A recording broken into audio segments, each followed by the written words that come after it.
একজন সেনাবাহিনীর সদস্য কিন্তু ঘোষণা দিয়েছে। যদি শহীদ প্রেসিডেন্ট জিয়াউর রহমান তিনি কি ছিলেন? তিনি মেজর ছিলেন। যদি স্বাধীনতার ঘোষণা না দিতেন এদের স্বাধীন হতো? আওয়ামী লীগের কোন নেতা তো ঘোষণা দেয়নি। একজন সেনাবাহিনীর সদস্য কিন্তু ঘোষণা দিয়েছে, তার মানে সেনা কর্মকর্তা। তার মানে ৭১-এর যে মহান মুক্তিযুদ্ধ, সেখানে সেনাবাহিনীর ভূমিকা না থাকলে দেশ স্বাধীন হতো না, পাকিস্তান থেকে যেতাম।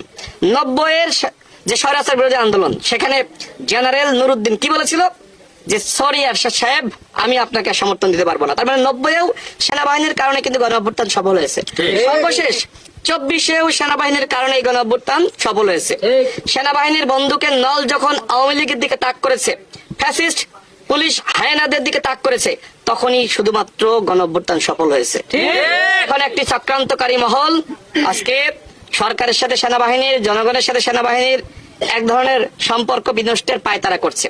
আমি দেশের জনগণকে বলবো, দেশের সচেতন নাগরিক, আইনজীবী সমাজ, সাংবাদিক সমাজকে বলবো, আপনারা কোনোভাবেই বিভ্রান্তির ফাঁদে পা দিবেন না।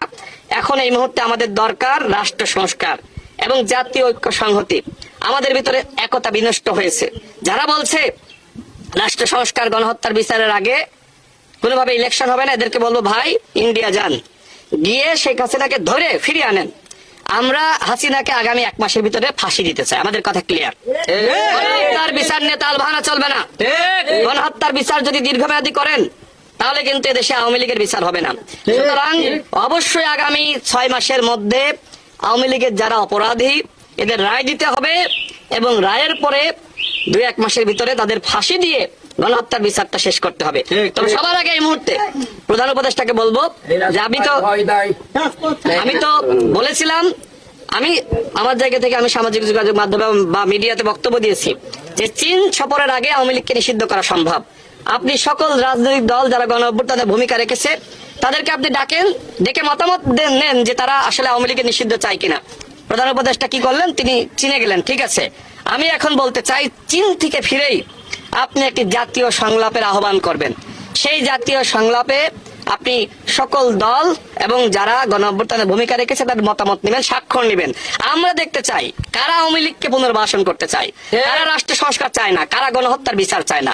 আগামী ডিসেম্বরের মধ্যে ইলেকশন হতে হবে এবং ডিসেম্বরের আগেই প্রয়োজনীয় রাষ্ট্র সংস্কার, আওয়ামী লীগকে নিষিদ্ধ করা, গণহত্যার বিচার, আওয়ামী লীগের যারা গণহত্যার সাথে জড়িত এদের ফাঁসি নিশ্চিত করতে হবে।